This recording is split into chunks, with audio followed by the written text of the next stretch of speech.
Guys structure RS में आपका फिर से स्वागत है। तो दोस्तों अपन चर्चा कर रहे थे राजस्थान इकोनॉमी सर्वे का जो फोर्थ लेक्चर है उसके बारे में। ठीक है, फोर्थ लेक्चर का ये अपना तीसरा चैप्टर है, तीसरा वीडियो है। तो यहाँ पर आज औद्योगिक डेवलपमेंट है, ये चैप्टर अपना पूरा हो जाएगा और नेक्स्ट वीडियो में अपन फिफ्थ लेक्चर है उसकी चर्चा करेंगे। तो शुरू करते हैं आज के पहले टॉपिक के साथ। आज का पहला अपन चर्चा करेंगे तेल और प्राकृतिक गैस के बारे में। तो दोस्तों जो अपना भारत है वो तेल और प्राकृतिक गैस तेल उत्पादन का जो विश्व में जो कच्चे तेल का जो उपभोक्ता है वो विश्व में तीसरे स्थान पर है। तीसरे स्थान पर है, वो भी अपने जो यूएसए है और चीन के बाद में भारत है वो विश्व में तीसरा स्थान रखता है। ठीक है, विश्व में कच्चे तेल के उपभोक्ता के मामले में यानी खपत में। भाई देश में गाइस जो भारत है वो 5.3% है वो कच्चे तेल की खपत करता है। ठीक है, कितने की 5.3% की खपत करते हुए तीसरा स्थान रखता है विश्व में, चीन और अमेरिका के बाद। वही गाइस 12.6% देश में कुल घरेलू उत्पादन होता है। कितना होता है? 12.6% भारत है वो घरेलू रूप से उत्पादन करता है और 84% है वो भारत कच्चे तेल का आयात करता है। ठीक है, तो मोस्टली भारत में जो तेल की आपूर्ति होती है वो आयात से ही पूरी होती है, लगभग 84%। ठीक है, तो गाइस देश में कुल घरेलू उत्पादन का जो 12.6% उत्पादन होता है उसका भी 40% अपना जो मुंबई हाई का क्षेत्र है वहां पर उत्पादित किया जाता है। और राजस्थान की बात करें तो राजस्थान में जो कच्चे तेल का उत्पादन होता है वो 14.95% का होता है। कितना? 14.95% राजस्थान में तेल का उत्पादन होता है, मतलब 4.39 MMTPA के तहत होता है, 4.39। ठीक है, 14.95। दोस्तों राजस्थान में पेट्रोलियम क्षेत्र के उत्पादन के जो बेसिन है वो चार हैं, जो लगभग 1.5 लाख वर्ग किलोमीटर क्षेत्र में फैले हुए हैं। ये चार बेसिन है वो 14 जिलों में फैले हुए हैं। ठीक है, तो ये 14 जिलों में जो ये बेसिन फैला हुआ है ये लगभग कितना है? 1.50 लाख वर्ग किलोमीटर क्षेत्र में फैला हुआ है। ये चार बेसिन कौन कौन से हैं इनके बारे में देखिए। तो चार बेसिन में पहला क्षेत्र आता है अपना बाड़मेर, जो सांचौर का क्षेत्र है वो आता है, जिसमें दोस्तों जिले आते हैं, 3 जिले आते हैं, जिसमें बाड़मेर आ जाता है, अपना सांचौर आ जाता है और जालोर आ जाता है। ठीक है, यहाँ पर जो कॉर्न एनर्जी है, केयर एनर्जी है और जो ओएनजीसी है, ये दोनों कंपनियां मिलकर यहाँ पर तेल का उत्पादन करती हैं। गाइस यहाँ पर सर्वाधिक कच्चे तेल का उत्पादन होता है और भंडारण भी सर्वाधिक मात्रा में राजस्थान में यही है। कहाँ? बाड़मेर सांचौर का क्षेत्र है यहाँ पर। दूसरा क्षेत्र आ जाता है, दूसरा बेसिन है अपना जैसलमेर वाला बेसिन। ठीक है, जिसमें अपना जो एकमात्र जिला आता है जैसलमेर। दोस्तों यहाँ पर सर्वाधिक गैस का उत्पादन होता है। ठीक है, राजस्थान सेल्फ बेसिन के तहत। इसमें ओएनजीसी और जो पीडीवीएसए है कंपनी है जो कि वेनेजुएला की कंपनी है, ये दोनों कंपनियां मिलकर यहाँ पर गैस का उत्पादन करती हैं। ठीक है, तो राजस्थान में सर्वाधिक गैस का उत्पादन कहाँ होता है? जो अपना जैसलमेर बेसिन है वहां पर होता है। और जो अपना कच्चे तेल का सर्वाधिक उत्पादन और जो भंडारण है वो बाड़मेर सांचौर बेसिन है वहां पर है। बीकानेर नागौर बेसिन है वो राजस्थान का तीसरा बेसिन है, जिसमें जिले आते हैं अपना बीकानेर, श्रीगंगानगर, नागौर, हनुमानगढ़, चूरू, ये जिले आते हैं। यहाँ पर गाइस जो अपना OIL है, के अलावा जो अपना ESSAR जो कंपनी है यहाँ पर उत्पादन करती है। और यहाँ का जो प्रसिद्ध उत्पादन क्षेत्र है उसका नाम है पूनम। तो पूनम जो अपना बेसिन क्षेत्र है, तेल बेसिन क्षेत्र है, वो बीकानेर नागौर का बेसिन है वहां पर आता है। ठीक है, नेक्स्ट अपना आ जाता है चौथे नंबर का विंध्याचल बेसिन। जो विंध्याचल क्षेत्र का बेसिन है वो आ जाता है। तो दोस्तों इस क्षेत्र में अपना हाड़ौती क्षेत्र आता है। हाड़ौती में जो अपना कोटा, बूंदी, बारा, झालावाड़ के जो 4 जिले हैं वो आ जाते हैं। इसके अलावा 2 जिले भीलवाड़ा और चित्तौड़गढ़ इस क्षेत्र में, इस बेसिन में आते हैं। इस तरह राजस्थान के टोटल 14 जिले हैं जहां पर पेट्रोलियम का उत्पादन किया जाता है। ठीक है, इसके अलावा कुछ फैक्ट की बात करें तो यूरेनियम के भंडार है वो राजस्थान का जो रोही क्षेत्र है जो कि सीकर में स्थित है वहां पर है। वही जैसलमेर बेसिन में जो गैस का उत्पादन होता है राजस्थान में वो है घोटारू, गमनवाला, बाघेवाला, टीबेवाला, चिमनेवाला, बकरीवाला और तनोट। ठीक है, तो जिनके पीछे वाला लगा हुआ है वो पूरे क्षेत्र हैं, वो तेल के क्षेत्र हैं, गैस के क्षेत्र हैं। ये जैसलमेर में लोकेटेड तेल बेसिन क्षेत्र है। ठीक है गाइस। नेक्स्ट, तो राजस्थान में कौन से कोयले का उत्पादन सर्वाधिक होता है? तो दोस्तों राजस्थान में जो लिग्नाइट कोयला है उसका उत्पादन सबसे ज्यादा किया जाता है। अब अपन क्षेत्र की चर्चा कर लेते हैं, राजस्थान का मंगला तेल क्षेत्र है उसके बारे में, जो कि एक महत्वपूर्ण तेल क्षेत्र है। दोस्तों ये जो मंगला तेल क्षेत्र है, जो अपना बाड़मेर सांचौर का बेसिन है, वहां का तेल क्षेत्र है। यहाँ पर 29 अगस्त है जो 2009 से यहाँ पर तेल का उत्पादन किया जाता है। 29 अगस्त 2009 से तेल का यहाँ पर उत्पादन किया जा रहा है। इसमें लगभग गाइस जो अपने जो 16 क्षेत्र हैं वो इसमें आ जाते हैं। ठीक है। जिनमें मुख्यतः है मंगला, जिसे नांगाना के नाम से भी जाना जाता है, भाग्यम ऐश्वर्या जो कि बायतू में है, सरस्वती जो कि कोसलो में है, रागेश्वरी जो कि गुड्डामलानी में है, शक्ति, तुकाराम, विजया, कामेश्वरी आदि क्षेत्र है जहाँ पर जो खनिज तेल है वहां पर उत्पादन किया जाता है। ठीक है। तो पूछ लिया जाए कि मंगला, भाग्यम, ऐश्वर्या, सरस्वती, रागेश्वरी, विजया, कामेश्वरी, शक्ति, तुकाराम, गुड्डामलानी ये आखिरकार है क्या? तो ये है तेल बेसिन क्षेत्र। तो गाइस आगे देखते हैं प्राकृतिक गैस के उत्पादन के बारे में। दोस्तों राजस्थान में जो प्राकृतिक गैस का उत्पादन है वो किया जा रहा है 8 जुलाई 2010 से इसका उत्पादन राजस्थान में किया जा रहा है, जो कि अपनी मेमर्स फोकस एनर्जी कंपनी है उसके द्वारा इसका उत्पादन किया जाता है। भाई कांसल तेल गैस क्षेत्र है वो अपना कपूरड़ी क्षेत्र है, बायतू वहां पर स्थित है। और बागे वाला क्षेत्र है जहां पर भारी तेल का दोहन किया जाता है वो अपने जैसलमेर में स्थित है। ये चर्चा करते हैं राजस्थान रिफाइनरी परियोजना के बारे में। दोस्तों इस परियोजना की स्थापना जो शुरुआत की गई थी वो 16 जनवरी 2018 से की गई थी। ठीक है, 16 जनवरी 2018।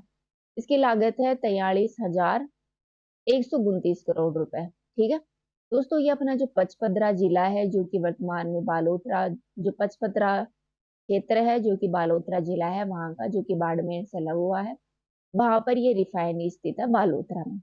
राजस्थान रिफाइनरी कहाँ पर चलाई जा रही है? जो परियोजना है वो बालोतरा में चलाई जा रही है। ये देश की 26वीं परियोजना है और बाहर राजस्थान की पहली परियोजना है। ठीक है। यहाँ पर गाय जो हिंदुस्तान पेट्रोलियम कॉरपोरेशन है उसके द्वारा तथा राजस्थान सरकार है वो मिलकर यहाँ पर जो तेल का उत्पादन है वो करती है, जिसमें पेट्रोलियम हिंदुस्तान जो पेट्रोलियम कॉरपोरेशन है उसका 74% योगदान है, वहीं राजस्थान सरकार का 26% है। तो 74:26 का अनुपात रहता है यहाँ पर। दोस्तों ये रिफाइनरी है वो अपने BS6 मानकों का जो उत्पादन है उसके आधार पर यहाँ पर उत्पादन करती है। यह 2:1 का जो ऋण इक्विटी है उसके आधार पर फंडिंग करती है। ये रिफाइनरी सह पेट्रोकेमिकल कॉम्प्लेक्स परियोजना है। यह देश की प्रथम ऐसी परियोजना है जिसमें रिफाइनरी पेट्रोकेमिकल कॉम्प्लेक्स का सम्मिश्रण है। ठीक है।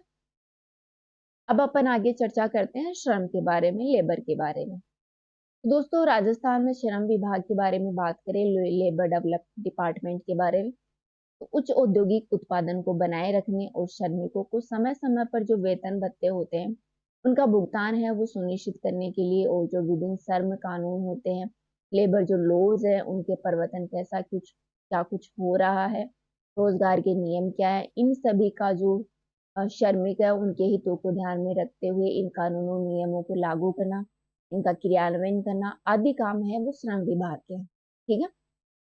अब अपन चर्चा करते हैं राजस्थान में न्यूनतम मजदूरी के बारे में। तो 1 जुलाई 2021 से राजस्थान में न्यूनतम मजदूरी की बात करें तो सरकार ने डिसाइड किया है कि जो अकुशल कर्मचारी है उसकी प्रतिदिन की इनकम होनी चाहिए 269 रुपए। ठीक है। वहीं एक जो अर्ध कुशल है उसकी 271 रुपए प्रतिदिन इनकम होनी चाहिए। कुशल कर्मचारी की 283 और जो उच्च कुशल कर्मचारी है उसकी 333 इनकम होनी चाहिए 333। तो पूछ लिया जाता है कि कुशल कर्मचारी की इनकम कितनी होनी चाहिए? 259, 271, 283 और 333, ये इनका क्रम है। ठीक है दोस्तों, राजस्थान का श्रमिक संघ एक्ट है वो 1926 में आया था। शुभ शक्ति योजना के बारे में बात करें तो ये श्रम विभाग की योजना है। जिसमें 5,000 प्रोत्साहन राशि जो वयस्क अविवाहित पुत्रियां हैं उनके लिए तथा महिलाओं को जो उद्यमिता है उसके विकास के लिए दिया जाता है। शुभ शक्ति योजना के तहत प्रसूति सहायता योजना है। इसमें गाय जो श्रमिक होता है, अगर उसके लड़के का जन्म होता है तो उसे 20,000 रुपए, और किसी गर्ल का जन्म होता है तो 21,000 रुपए दिए जाते हैं। ये 21,000 अर्थात जो 20,000 रुपए हैं ये 3 किस्तों में प्रोवाइड करवाए जाते हैं। इसमें प्रसूति के दौरान 5,000 रुपए, टीकाकरण के दौरान 5,000 रुपए, और जब वह बालक या बालिका जब स्कूल में प्रवेश करते हैं, जब वो 5 वर्ष का हो जाता है, उस दौरान 10 या 11,000 रुपए दिए जाते हैं प्रसूति सहायता योजना के तहत। अब अपन देख लेते हैं शिक्षा और कौशल विकास योजना के बारे में। तो गाइस ये योजना है जो कक्षा 6 से जो उच्चतर अध्ययन करने वाले बच्चे हैं, जो कि श्रमिकों की जो बच्चे हैं उनको ये छात्रवृत्ति दी जाती है इस योजना के तहत। कक्षा 6 के बच्चे को 8,000 से 25,000 तक की छात्रवृत्ति इसमें प्रोवाइड करवाई जाती है। वही जो मेधावी बच्चे हैं उनको 4,000 से 35,000 की राशि प्रोत्साहन राशि है वो दी जाती है। वही गाइस सिलिकोसिस जो सहायता योजना है उसके लिए भी सरकार ने योजना चलाई है। सिलिकोसिस पीड़ित जो व्यक्ति होता है अगर उसकी डेथ हो जाती है तो उसके लिए सरकार के द्वारा 3 लाख रुपए दिए जाते हैं। वहीं मृत्यु पर जो आश्रित लोग हैं उनको 2 लाख तक की वित्तीय सहायता भी प्रोवाइड करवाई जाती है। नेक्स्ट है हितधारकों की सामान्य अथवा दुर्घटना में मृत्यु अथवा घायल होने की दशा में जो सहायता योजना है उसके बारे में। अगर व्यक्ति की डेथ हो जाती है तो उसे 2 लाख रुपए, दुर्घटना में डेथ होती है तो उसे 5 लाख रुपए, पूर्ण विकलांगता आ जाती है तो 3 लाख रुपए, आंशिक रूप से स्थायी विकलांगता आती है तो 1 लाख रुपए, तथा घायल होने पर 5,000 से 20,000 की जो सहायता है वो इसकी योजना के तहत प्रोवाइड करवाई जाती है विभिन्न श्रमिकों को। आगे देख लेते हैं इन श्रमिकों की खेल प्रतियोगिता के बारे में, जो अभी गेम वगैरह चलते हैं उसके बारे में। तो गाइस कोई जो खिलाड़ी है वो इंटरनेशनल जो गेम होते हैं उनकी प्रतियोगिता में भाग लेता है तो उसे 2 लाख रुपए दिए जाते हैं। वहीं जो कांस्य पदक विजेता होता है उसे 5 लाख रुपए, रजत पदक विजेता को 8 लाख रुपए, और कोई गोल्ड मेडल जीत के लाता है तो सरकार के द्वारा इस योजना के तहत उन्हें 11 लाख रुपए दिए जाते हैं। वहीं जब कोई प्रशासनिक सेवा में जैसे आईएएस हो गया, आईपीआरएस की जो प्री एग्जाम है उनके लिए भी सरकार पैसे प्रोवाइड करवाती है। अगर कोई विद्यार्थी मान लिया जैसे रेखा है, रेखा ने आईएएस प्री का एग्जाम पास कर लिया तो रेखा को सरकार है वो 1 लाख रुपए देगी। ठीक है, अगर रेखा आरएस प्री पास करती है तो उसे सरकार है वो 50,000 रुपए प्रोवाइड करवाती है। नेक्स्ट चर्चा करते हैं ई श्रम पोर्टल के बारे में। दोस्तों ई श्रम पोर्टल है वो अपना जो इंडियन गवर्नमेंट है उसका पोर्टल है। ठीक है, जो कि 26 अगस्त 2021 को शुरू किया गया था। यह जो ई श्रम पोर्टल है गाइस वो असंगठित श्रमिक है जो कर्मचारी है उनका जो नेशनल डेटाबेस है उनको विकसित करने के लिए शुरू किया गया था। इसमें 16 वर्ष से जो 59 वर्ष के जो युवक हैं उनको इस पोर्टल पर रजिस्टर किया जाता है ई श्रम पोर्टल पर। ठीक है, ये अपन ने जाना लेबर के बारे में। अब अपन चर्चा करेंगे रोजगार के बारे में। तो दोस्तों राजस्थान में जो रोजगार संदेश है वो रोजगार निदेशालय का चलाया जा रहा है एक समाचार पत्र है।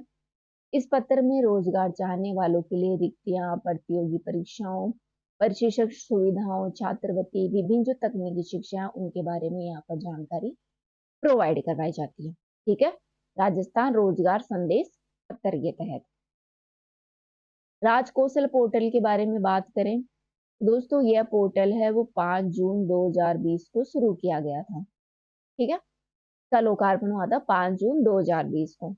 इसमें जो प्रवासी श्रमिक होते हैं उनको रोजगार के अवसर उपलब्ध कराए जाते हैं। साथ ही जो जनशक्ति और नियोक्ताओं के लिए ये एक मंच प्रोवाइड करवाता है राजकौशल पोर्टल। मुख्यमंत्री युवा कौशल योजना के बारे में बात करें तो यह योजना है वो 7 नवंबर 2019 को शुरू की गई थी। इसका उद्देश्य है कॉलेज में छात्रों को सॉफ्ट स्किल और जो कौशल आधारित रोजगार है वो प्रदान करना है। स्किल बेस्ड जो एम्प्लॉयमेंट है वो देना है। ये रोजगार इसका संचालन है वो RSLDC के तहत किया जाता है। साथ ही कॉलेज शिक्षा विभाग है उसके द्वारा किया जाता है। 2 संस्था मिलकर इसका संचालन करती हैं। इसकी आयु सीमा है गाइस 17 से 30 वर्ष, मुख्यमंत्री युवा कौशल योजना के तहत। ठीक है, अब अपन देख लेते हैं मुख्यमंत्री युवा संबल योजना के बारे में, जिसे बेरोजगारी भत्ता योजना भी कहते हैं। यह योजना है वो 1 फरवरी 2019 को शुरू की गई थी, जो कि राज्य सरकार की महत्वपूर्ण योजना है।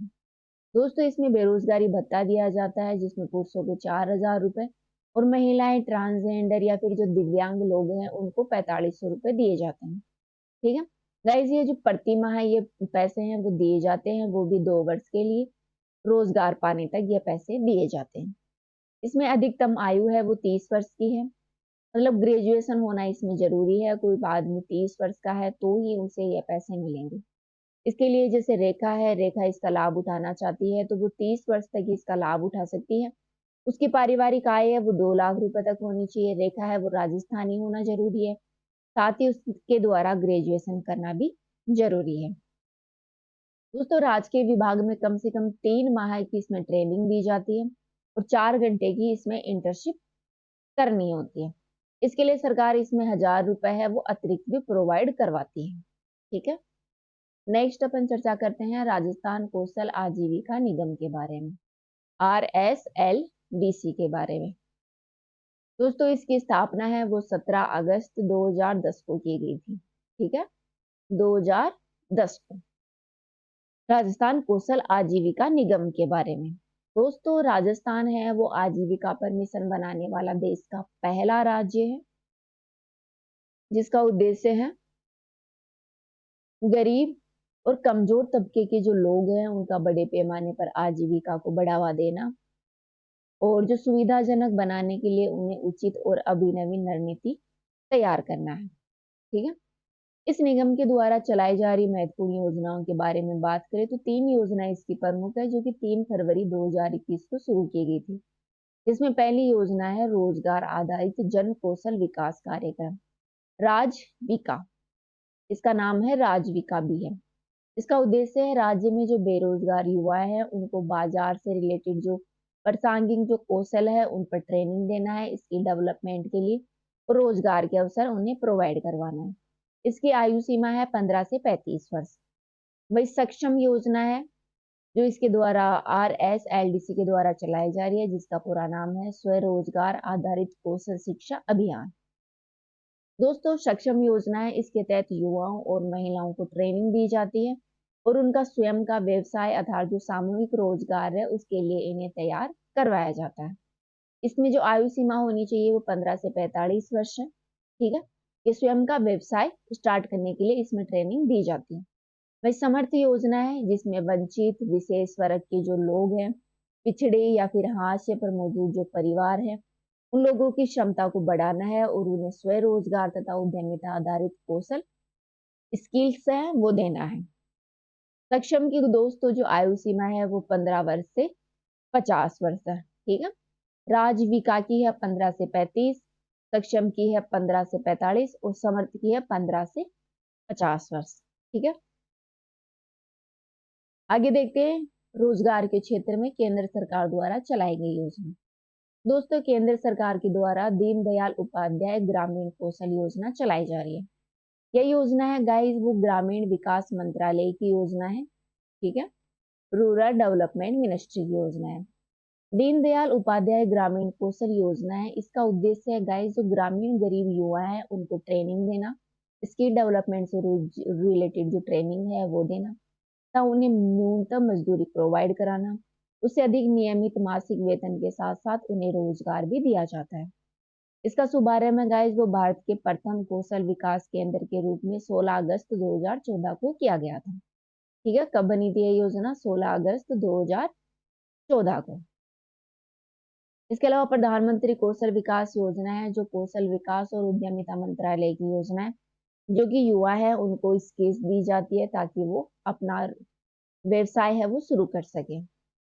संकल्प योजना है, जिसका पूरा नाम है skill education and knowledge awareness for livelihood promotion. यह योजना भी गाइस अपने कौशल विकास और उद्यमिता मंत्रालय की योजना है, जो अपना वर्ल्ड बैंक है उसके सहयोग से यह योजना चलाई जा रही है, संकल्प। ठीक है, तो पूछ लिया जाए कि संकल्प क्या है, तो संकल्प का पूरा नाम है skill education and knowledge awareness for livelihood promotion, जो कि वर्ल्ड बैंक द्वारा सपोर्टेड एक महत्वपूर्ण योजना है। इसका उद्देश्य है गाइस राष्ट्रीय और राज्य दोनों ही स्तरों पर संस्थागत तंत्र को मजबूती प्रदान करना है। आगे है भिक्षु अभिविन्यास पुनर्वास कार्यक्रम, भोर कार्यक्रम। दोस्तों ये भोर कार्यक्रम है वो शहर को भिक्षु मुक्त बनाना है, जो भिखारी वगैरह जो भीख मांगते हैं उनसे मुक्त बनाना है। यह योजना चलाई जा रही है RSLDC और जो पुलिस आयुक्तालय है जयपुर का उसके द्वारा। वही IM शक्ति योजना है जिसका पूरा नाम है इंदिरा महिला शक्ति कौशल समृद्धि योजना। यह योजना दोस्तों ये भी RSLDC तथा जो आयुक्त महिला अधिकारिता निदेशालय है उसके द्वारा चलाई जा रही है। इसका उद्देश्य है राज्य की जो महिलाएं हैं तथा बालिकाएं हैं उनको स्किल्स डेवलपमेंट प्रदान करना। युवा कौशल विकास दिवस है दोस्तों वो 15 जुलाई को मनाया जाता है। यह युवा दिवस है वो RSLDC के द्वारा 15 जुलाई 2015 से प्रतिवर्ष मनाया जा रहा है। Skill icon of the month के बारे में बात करें तो यह भी योजना गाइस मार्च 2015 से शुरू की गई थी। इसके द्वारा अपना जो RSLDC है इसके द्वारा यह योजना शुरू की गई थी। यह उन युवाओं को सम्मानित करता है जो कि ट्रेनिंग कार्यक्रम को सफलतापूर्वक पूर्ण कर लेते हैं और अच्छी नौकरी प्रदान करते हैं, प्राप्त कर लेते हैं। आगे अपने रोजगार के बारे में चर्चा कर ली। अब कुछ कुछ कुछ फैक्ट हैं जो इसमें छूट गए टॉपिक में, उनके बारे में वो देख लेते हैं। राजस्थान हस्तशिल्प नीति के बारे में दोस्तों यह नीति आई थी 17 सितंबर 2022 को, राजस्थान हस्तशिल्प नीति। इसमें राज्य के जो हस्तशिल्प हैं बुनकर हैं उनके उत्थान के लिए काम किया जाता है। उन्हें तकनीकी वित्तीय सहायता आदि प्रोवाइड करवाई जाती है। रोजगार के अवसर उनके जो पारंपरिक जो शिल्प है उनको विकसित करने के लिए इसमें सहायता प्रोवाइड करवाई जाती है। इसमें प्रावधान है प्रत्येक वर्ष हस्तशिल्प सप्ताह है उसका आयोजन किया जाएगा। इसमें राज्य स्तरीय पुरस्कार है वो प्रोवाइड करवाया जाएगा तथा ऋण है वो 100% ब्याज पूर्ति के आधार पर दिया जाएगा। ठीक है। एमसेंड नीति है जिसे 25 जनवरी 2021 में शुरू किया गया था। ठीक है। एमसेंड इकाइयों को उद्योगों का दर्जा देने के लिए यह पॉलिसी गाइस लाई गई थी 25 जनवरी 2021 को। में राजकीय निर्माण कार्यों में न्यूनतम 25% एमसेंड अनिवार्य उपलब्धता के आधार पर 50% तक इसे बढ़ाया जाना प्रस्तावित है। ठीक है। अब अपन लास्ट चर्चा कर लेते हैं राजस्थान में उत्पादित खनिजों के बारे में। खनिज के बारे में अपन ने पहला भी देखा था लेकिन यहाँ पर कुछ खनिज और दे रखे हैं उनके बारे में देख लेते हैं। दोस्तों राजस्थान में 17 प्रकार के धात्विक खनिज हैं जिनमें राजस्थान एकमात्र उत्पादक है सीसा जस्ता का। तो सीसा जस्ता है वो एक धात्विक खनिज है। ठीक है। कितने हैं राजस्थान में धात्विक खनिज? 17 प्रकार के धात्विक खनिज है वो राजस्थान में पाए जाते हैं। वे 3 प्रकार के राजस्थान में ईंधन खनिज पाए जाते हैं। कच्चे तेल का दूसरे सबसे बड़ा उत्पादक है राजस्थान इस मामले में। राजस्थान में 39 है वो अधात्विक खनिज पाए जाते हैं जिनमें राजस्थान एकमात्र उत्पादक है अधात्विक खनिजों में सेलेनाइट और वेलेस्टोनाइट का। ठीक है। वहीं अधात्विक खनिजों में अग्रणी उत्पादक है राजस्थान सीमेंट स्टील और लाइमस्टोन का। ठीक है गाइस। राजस्थान में 22 प्रकार के गौण खनिज पाए जाते हैं जिनमें राजस्थान अग्रणी है मार्बल ग्रेनाइट और सैंडस्टोन है। ठीक है। तो राजस्थान में 17 है धात्विक खनिज, 3 ईंधन खनिज, 39 अधात्विक खनिज और 22 है वो गौण खनिज पाए जाते हैं। राजस्थान खनिज राज्य खनिज अन्वेषण न्यास है वो जयपुर में स्थित है। ठीक है दोस्तों, ये अपन ने जान लिया राजस्थान का जो 4th लेक्चर था इकोनॉमी सर्वे का उसके बारे में। नेक्स्ट फिर मिलते हैं अपन जो अपना 5th लेक्चर है वो शुरू करेंगे। आज इतना ही। Thank you.